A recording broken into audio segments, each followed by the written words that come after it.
नमस्कार, स्वागत है आप सभी का 89 नाउ स्वदेश पर। मैं हूं आपके साथ सौमित्र बुद्धकर। आप देख रहे हैं मार्केट्स पर हमारी खास पेशकश, कल की तैयारी। सबसे पहले बता दें आपको क्या खास लेकर आए हैं आज हम शो में आपके लिए। दिवाली पर अगर इस बार आप घर जाना चाहते हैं तो आपका सफ़र बहुत महंगा हो गया है। क्या है इसके पीछे की वजह, ये समझेंगे शो में आगे। त्योहार से पहले महंगा सोना भी हो गया है, अब क्या करना चाहिए आगे ये भी बताएंगे, और साथ ही साथ कल के लिए कुछ दमदार ट्रेडिंग आइडियाज़ को भी शो में करेंगे शामिल। हफ्ते के पहले कारोबारी दिन बाजार में हमने आज तेजी देखी। निफ्टी 126 अंक चढ़कर 17,300 के पार बंद हुआ। सेंसेक्स में भी 490 और निफ्टी बैंक में 600 अंकों से ज्यादा की तेजी रही।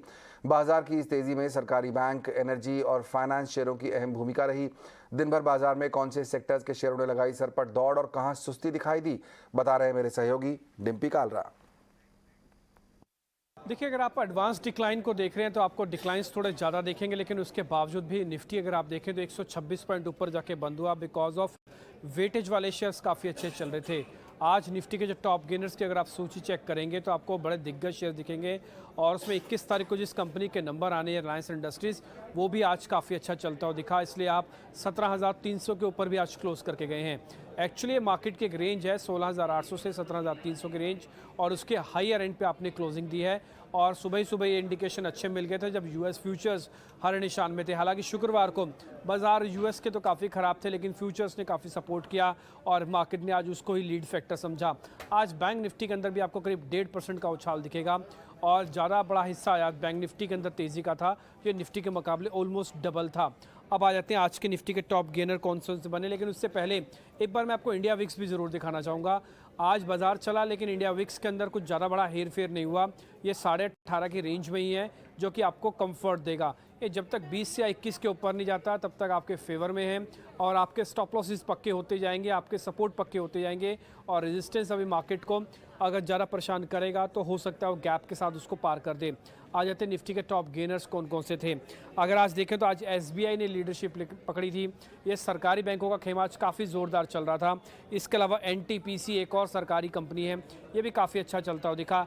एक्सिस बैंक आज सुबह 805 के आसपास खुला और क्लोज हुआ 815 रुपये पे, और साथ ही बजाज ऑटो ने भी अपनी कमेंट्री से हैरान किया और ये शेयर भी आज बढ़ने की सूची में शामिल हो गया। इसके अलावा इसी कड़ी में आप देखेंगे कि रिलायंस इंडस्ट्रीज़ भी शामिल था निफ्टी के टॉप गेनर्स की आज सूची में पहले 5 शेयरों के अंदर। आ जाते हैं लूजर्स में। आज हिंडाल्को, या मैं बोलूँगा पूरा मेटल पैक अभी भी कमज़ोर था, इसलिए आप जो 4 शेयर देख पा रहे हैं उसमें से 2 तो मेटल के ही हैं, हिंडाल्को और जेएसडब्ल्यू स्टील। ये आज डेज लो पे जाके बंद हुए। सेलटेक और बीपीसीएल जैसे शेयर्स भी टूटे। एनर्जी और मेटल, क्योंकि ग्लोबल अभी भी हेडविंड्स बाकी हैं, इसलिए इन दोनों के अंदर आज ज़ोरदार तेज़ी मार्केट के अंदर होते हुए भी नहीं बनी। आज साल का जिसने हाई टेस्ट किया वो था सन फार्मा। आज सन फार्मा ने आज अपना साल का नया हाई भी टेस्ट किया है। आते हैं मिड कैप की श्रेणी के अंदर। अगर आप छोटे मझोले शेयर्स देख रहे हैं तो वहाँ पे आईआरबी इंफ्रा के शानदार नंबर्स आने के बाद ये शेयर चला। दीपक फर्टिलाइज़र बहुत शानदार चला, साथ ही एप्टस वैल्यू हाउसिंग जैसे शेयर्स भी काफ़ी शानदार चलता हुआ दिखा। गोडफ्रे फिलिप्स एक और कंपनी जो कि सिगरेट से जुड़ी हुई कंपनी है, वो भी आज डेज हाई पे जाके बंद हुई है। आ जाते हैं मिड कैप के लूजर्स की कैटेगरी में। ऐसे कौन से शेयर्स थे जो लूज़ कर गए या फिर लाल निशान में, तो उसमें टाटा एलेक्सी पोस्ट नंबर इस सबसे तेज़ी से पिटने वाला शेयर बना, और आज इसने करीब 8% का गोता लगाया। इसके अलावा वेल्सपन कॉप, ओबरॉय रियलिटी और क्रेडिट एक्सेस जैसे कुछ एक शेयर्स थे जो कि आज डेज लो पे जाके बंद हुए हैं। ये बाजार के चलते हुए मार्केट के अंदर भी आज इनकी स्ट्रेंथ बिल्कुल नहीं दिख रही थी। लास्ट में चलते चलते 52 वीक हाई, यानी कि छोटे मझोले शेयर्स में किसने अपना हाई टेस्ट किया, उसमें गोडफ्रे फिलिप्स जो कि सिगरेट से जुड़ी कंपनी है, आईडीएफसी ने 77 का बनाने के बाद अपना साल का हाई टेस्ट किया, और साथ ही फेडरल बैंक की पोस्ट नंबर्स आज 52 वीक हाई यानी कि साल का हाई टेस्ट करने में कामयाब रहा। तो कुल मिला के आज मार्केट के अंदर दिन काफ़ी बेहतर था, और सोमवार का दिन बाजार के हक में रहा, और यहाँ पे शॉर्ट कवरिंग और साथ में फ्रेश खरीदारी दोनों का ही कॉम्बो आज आपको मार्केट्स के अंदर दिखा है। तो शॉर्ट कवरिंग और फ्रेश खरीदारी दोनों ही दिखाई दिया यहाँ से। अब यहाँ से क्या चाल दिखा सकता है बाजार। मेरे साथ 2 खास मेहमान जुड़ रहे हैं, शर्मिला जोशी और किरण जानी। आप दोनों का बहुत बहुत स्वागत। किरण, पहले आपसे समझना चाहूँगा, आपको क्या लगता है आज जो शानदार हमने रिकवरी देखी बाजार में, शुरुआत कमज़ोर थी लेकिन उसके बाद बढ़िया तेज़ी के साथ हम बंद हुए हैं, ये जारी रहेगी इस हफ्ते? Good evening everyone. So overall जिस तरह से मार्केट हम फ्राइडे क्लोजिंग में देख रहे थे, एक स्ट्रॉन्ग नोट के ऊपर बंद हो रहा था, लेकिन आफ्टर दैट हमने देखा कि यूएस में थोड़ी बहुत बिकवाली हमने देखी थी, लेकिन डिस्पाइट ऑफ दैट आज हमारा मार्केट शुरुआत में कमजोर मतलब कमजोर नोट पे ओपन हुआ, लेकिन slowly gradually during the day हमने देखा कि जो हैवी वेटेड शेयर्स है लाइक रिलायंस है, एसबीआई है, उन्होंने मार्केट में अच्छा कंट्रीब्यूशन दिया। एक कंसर्न पॉइंट यही है कि ओवरऑल जो मार्केट ब्रेथ है वो काफी नेगेटिव है, तो थोड़ा कॉशियस रहेंगे। अगर मैं निफ्टी की बात करूं तो जब तक 17,500 क्रॉस नहीं होता है तब तक अगेन 17,450 17,500 के आसपास एक हम सेल ऑफ है तो सप्लाई देख सकते हैं, और नीचे में जब तक 17,200 के नीचे नहीं जाता है तब तक कोई मेजर डाउन साइड भी हम नहीं देख सकते। तो कल के लिए 17,200 17,500 इसी जोन में रहेगा। कोई भी लॉन्ग कैरी है तो आप 17,450 500 के आसपास बुक कर सकते हो। अगर आपको फ्रेश शॉर्ट कर 17,000 तो आप शॉर्ट कीजिए। बैंक निफ्टी में थोड़ा सा इस समझने की जरूरत है। 40,000 के ऊपर कॉल अच्छा है। साथ ही साथ अगर आप इंटरडे चार्ट्स के ऊपर देखोगे तो नेगेटिव डाइवर्जेंस प्लॉट है, और ओआई के बेसिस पे उसका जो पीसीआर रेशियो है वो 1.47 है, तो वो भी कहीं ना कहीं एक ओवरबॉट जोन के अंदर या तो एक मैच्योर पोजीशन के ऊपर है। तो अगर 40,200 का जोन क्रॉस नहीं होता है बैंक निफ्टी के ऊपर, so there are very good chances कि वहां से एक सेल ऑफ मिल सकता है। तो बैंक निफ्टी में हमारा एक रिस्की कॉल है।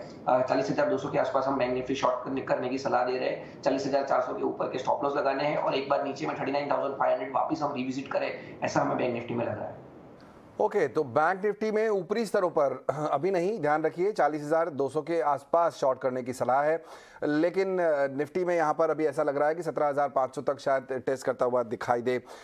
शर्मिला, इस तेजी में हमने देखा कि कई स्टॉक्स ऐसे थे जो चुपके चुपके बढ़ रहे हैं आगे और नए 52 वीक हाई की तरफ बढ़ते हुए जा रहे हैं। अभी जैसा डिम्पी भी बता रहे थे, कुछ स्टॉक्स उसमें लिस्ट में जो उन्होंने बताया, Godfrey Phillips, IDFC, Federal Bank, in fact Sun Pharma भी हमने देखा कि जो है वो नए 52 हाई की तरफ बढ़ रहा है। ये जो स्टॉक पिछले कुछ समय से धीरे धीरे बढ़ रहे हैं, इनको कैसे अप्रोच करना चाहिए? क्योंकि जाहिर तौर पर जो निवेशक है या ट्रेडर है उसके मन में बात वही आती है कि अरे हमने शायद बस मिस तो नहीं कर दी। आपको लगता है इनमें से कोई ऐसा स्टॉक है जिसमें अभी भी स्टीम बाकी है, जो आगे बढ़ सकता है और हमें देखना चाहिए? बिल्कुल, और मेरी एक्चुअली राय यही रहेगी ओवरऑल कि आपको मार्केट में बाहर रहना है, और आपको ये ध्यान में रखना है कि मार्केट एक थोड़ा रेंज बाउंड जैसा हो गया है। So when we approach towards the like 17,500 600 वो निफ्टी का लेवल जब आ जाता है तो थोड़ा आई थिंक आपको बाइंग अपनी स्लो करनी चाहिए या रुकना चाहिए, क्योंकि वहां से ऑलमोस्ट 18,000 के लेवल से मार्केट बार बार रिवर्ट हो रहा है। So while there would be obviously stocks making new 52-week highs for whatever reasons, good numbers, good projections, etc. लेकिन काफी stocks range bound भी है। तो सभी stocks में I think the one thing that I would advise is कि आपको अगर stock अच्छा लगता हो तो be clear कि आप उसमें long term के लिए है, और आपको थोड़ी staggered buying करनी है। So I think almost all the names that you mentioned, I definitely like a Sun Pharma, I definitely like a Godfrey Philips. तो ये स्टॉक्स जरूर अच्छे हैं, लेकिन उनमें राय यही रहेगी कि एक स्टैगर्ड तरीके से आप इसमें बाइंग करें।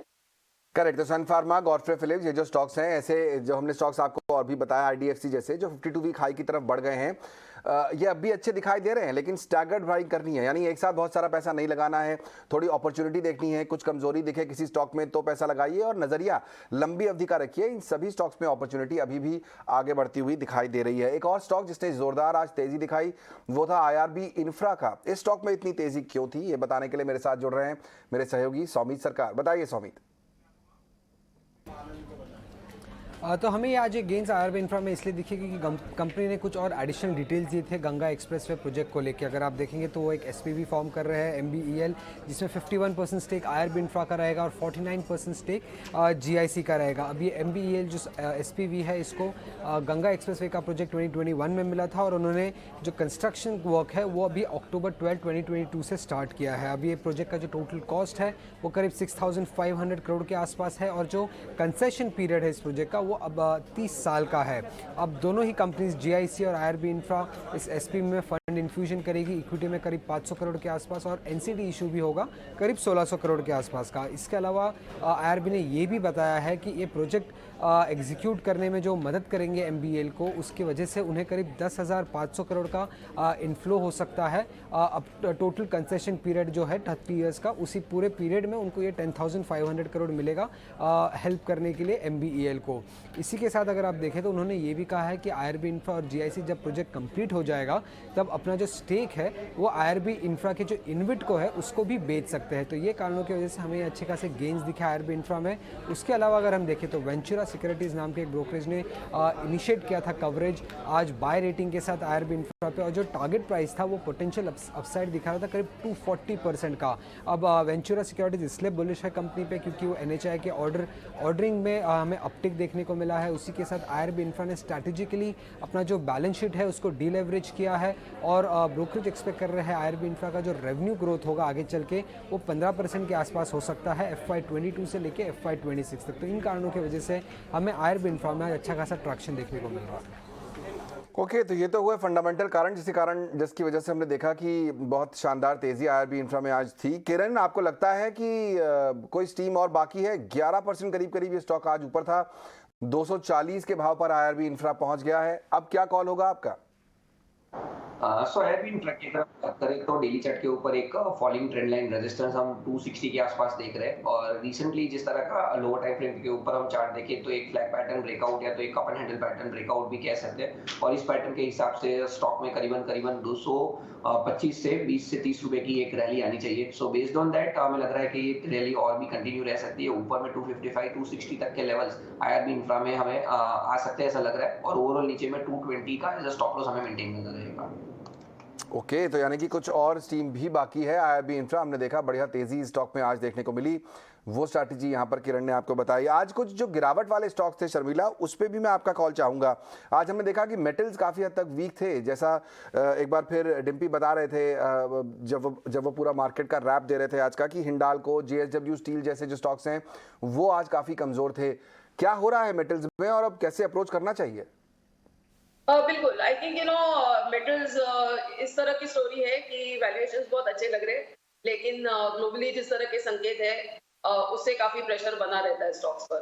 तो ऑनेस्टली आई थिंक आपको जो आपके पास है वो डेफिनेटली रखना चाहिए, लेकिन नई खरीद के लिए बहुत जल्दबाजी नहीं करनी चाहिए। सिंपली फॉर द रीजन कि while valuations are very attractive, ये कहना बहुत मुश्किल हो जाता है कि कब when things will start turning in favour of metals as a sector. तो इसमें थोड़ा समय जा सकता है। तो अगर आपके पास वो पेशेंस है और आपको वो you have that risk appetite, तो डेफिनेटली आई थिंक आपको इस लेवल्स पे बाय करना चाहिए, क्योंकि आई थिंक आप कोई भी स्टॉक उठाए उनके आप PE लेवल्स देखेंगे, whether it's Tata steel, whether it's Hindalco, काफी अच्छे लेवल्स पर ये सब स्टॉक्स मिल रहे हैं। तो I am positive on the stocks, लेकिन मुझे लगता है कि थोड़े सेक्टरल हेडविंड्स है ग्लोबली जिस तरह से चीजें हो रही है उस वजह से। करेक्ट, ग्लोबल मार्केट का काफ़ी हद तक इम्पैक्ट होता है मेटल्स पर, और वही हम देख भी रहे हैं। अगर आपके पास स्टॉक्स हैं तो आप होल्ड करिए, जैसा कि शर्मिला कह रही हैं, लेकिन अगर आप नई खरीदारी करनी है तो थोड़ा रुकना चाहिए, थोड़ा सेटल होने दीजिए, उसके बाद अपॉर्चुनिटी देखेंगे। चलिए कुछ और खबरों का रुख करेंगे। फेस्टिवल सीजन हम देख रहे हैं शुरू हो गया है और बाजार में काफ़ी बहार भी दिखाई दे रही है, लेकिन दिवाली में अगर घर जाना आप चाहते हैं तो वो हो गया है मुश्किल। इसकी वजह यह है कि एयर टिकटों के दाम में बेतहाशा इजाफा हो गया है। दिवाली से पहले मुंबई से दिल्ली जाना काफ़ी महंगा हो गया है। मेरे सहयोगी अनुराग शाह मेरे साथ जुड़ रहे हैं, जो ये बताएंगे कि क्या स्थिति इस समय एयर फेयर्स की है। अनुराग, कैसा दिख रहा है इस समय अगर टिकट बुक कराना हो? कितना आसान है टिकट बुक कराना और क्या रेट चल रहे हैं इस समय?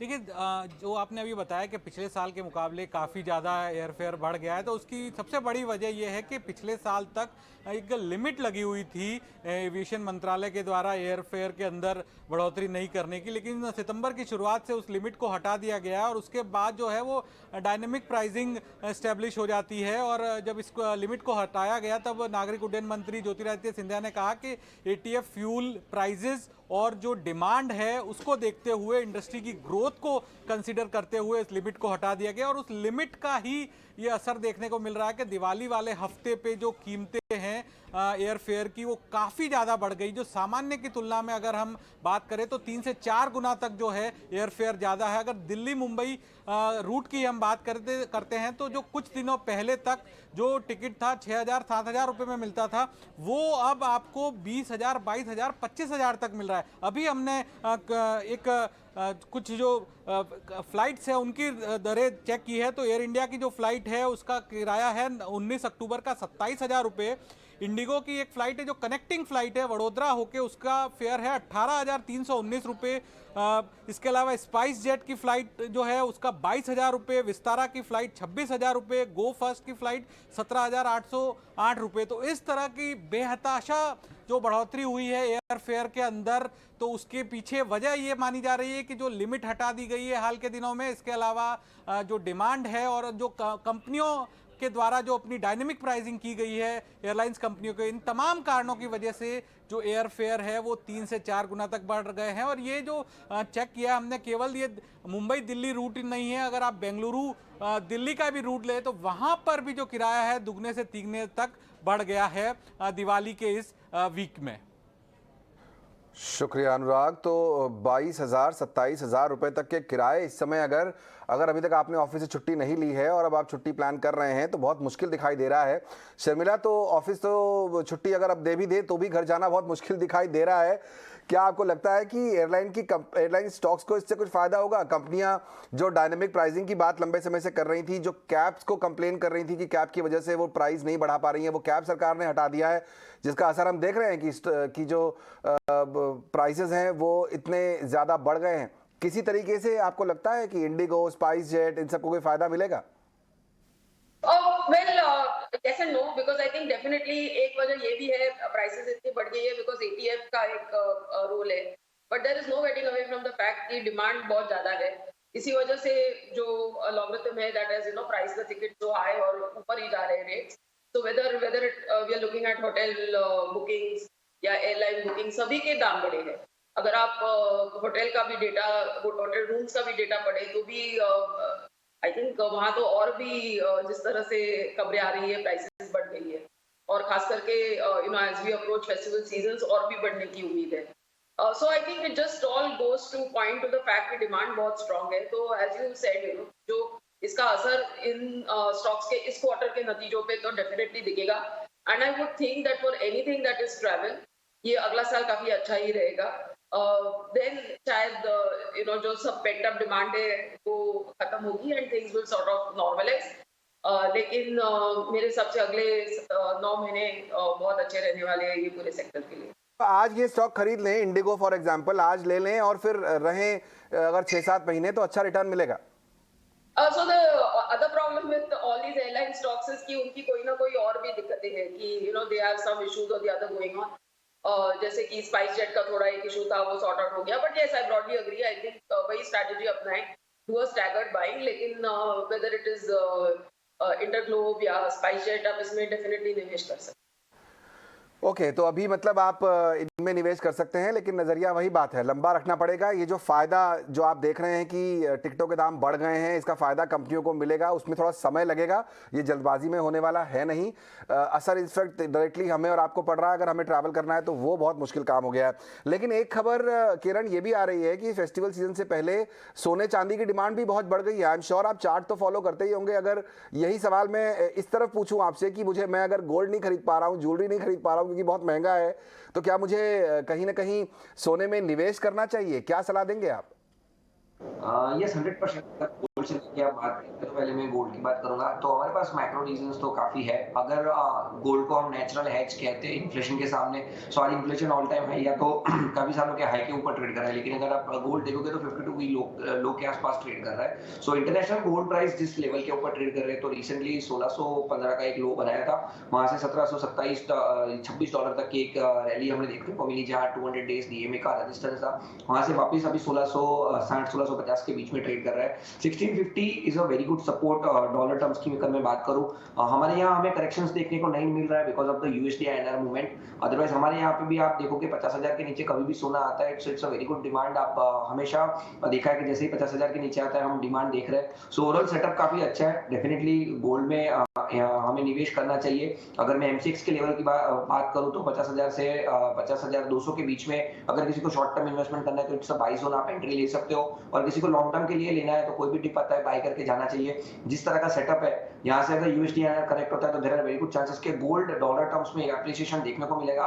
सो एमसीएक्स के ऊपर या तो हमारे डोमेस्टिक गोल्ड के प्राइस के अंदर बहुत ज्यादा गिरावट आई ऐसा हमें लग नहीं रहा है। सिल्वर की भी मैं बात करूं तो $18 इंटरनेशनल में और हमारे यहाँ 55,000 INR टर्म्स में ये काफी अच्छे सपोर्ट है, तो कोई भी गिरावट आती है डेफिनेटली इस लेवल्स के आसपास हमें लॉन्ग करके जाना चाहिए।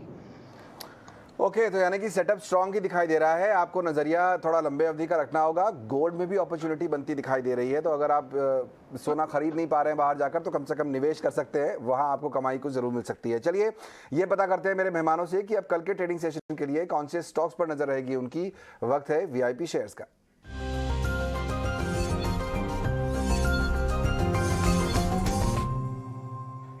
चलिए मैं दोनों मेहमानों को 1-1 मिनट का समय दे सकता हूं। शर्मिला, आपसे करते हैं शुरुआत। बताइए कल कौन से स्टॉक्स पर फोकस रहेगा आपका? तो पहले जो आपकी समस्या थी ना, उसका मैं हल बताती हूँ। अगर आप ट्रैवल नहीं कर सकते, आप सोना नहीं खरीद सकते ना, तो वो पैसा आप इक्विटी में लगाइए। और एक अच्छा स्टॉक रहेगा IDFC फर्स्ट बैंक। इसके पहले क्वार्टर के नतीजे अच्छे आए थे, तो वी आर इम्प्रूविंग फाइनेंशियल्स। उसके साथ साथ उनके रिटर्न ऑन एसेट जो रेशियो है वो इम्प्रूव हो रहा है। और अगर आप उनकी क्रेडिट ग्रोथ भी देखें, वो भी काफी अच्छी आई है। तो ये बैंक है, वो उनके लेगेसी इश्यूज रहे हैं with the kind of corporate loans etcetera that they had, लेकिन अभी ऐसा लग रहा है कि वो उसमें से निकल रहे और नतीजे अच्छा आना चालू हुए हैं। तो इस पर नजर रखिए। मेरा पहला टारगेट रहेगा 65। ओके, IDFC फर्स्ट बैंक 65 का पहला टारगेट। और बहुत अच्छी सलाह कि अगर आप ट्रैवल नहीं कर पा रहे हैं, अगर आप सोना नहीं खरीदवा रहे हैं, तो इक्विटी में पैसे लगाइए, वो आपको अच्छा रिटर्न जरूर देगा। किरण, आपकी तरफ से कौन से स्टॉक्स होंगे फोकस में कल? तो हमारी तरफ से 2 स्टॉक है। पहला ग्रेविटा है। ग्रेविटा की अगर आप बात करें तो एक अच्छी रैली आने के बाद एक कंसोलिडेशन राउंडिंग बॉटम पैटर्न के अंदर ट्रेड कर रहा है। रिसेंटली हमने एक ब्रेकआउट देखा है 340-345 के लेवल के आसपास। आज की क्लोजिंग 358 है, सो हमें लॉन्ग करके जाना चाहिए। 380 तक के हमारे टारगेट है। In the 342 as a stop loss हमें मेंटेन करना है। दूसरा जो कॉल है वो वेस्ट कॉस्ट पेपर है। पेपर में हमने एक अच्छी खासी रैली देखी थी, उसके बाद स्टॉक में सभी तरह के करेक्शंस आए थे। अब ये correction 100 days and 50 days moving average के आसपास कंसोलिडेट हुए और वहां से वापस ये high top high bottom pattern के अंदर ट्रेड कर रहे हैं। आज स्टॉक अपने 200 डेज मूविंग एवरेज के ऊपर क्लोज भी हुआ है। सो क्लोजिंग 554 के आसपास की है, लॉन्ग करके जाना चाहिए। 591 का हमारा टारगेट है। 530 एज अ स्टॉप लॉस हमें मेंटेन करना रहेगा। ओके, तो 2 बेहतरीन स्टॉक्स यहाँ पर किरण की तरफ से भी, वेस्ट कोस्ट पेपर और ग्रेविटा, इन दोनों पर कर सकते हैं आप फोकस और कर सकते हैं अपने पोर्टफोलियो में इन्हें शामिल। चलिए फिलहाल शो को समेटने का वक्त। दोनों मेहमानों को देते हैं शुक्रिया, बहुत बहुत शुक्रिया किरण और शर्मिला, समय निकालकर हमारे साथ आज जुड़ने के लिए। कल की तैयारी को हम यहीं समेटेंगे। मुझे और पूरी टीम को दीजिए इजाजत। आप बने रहिए ET Now स्वदेश के साथ।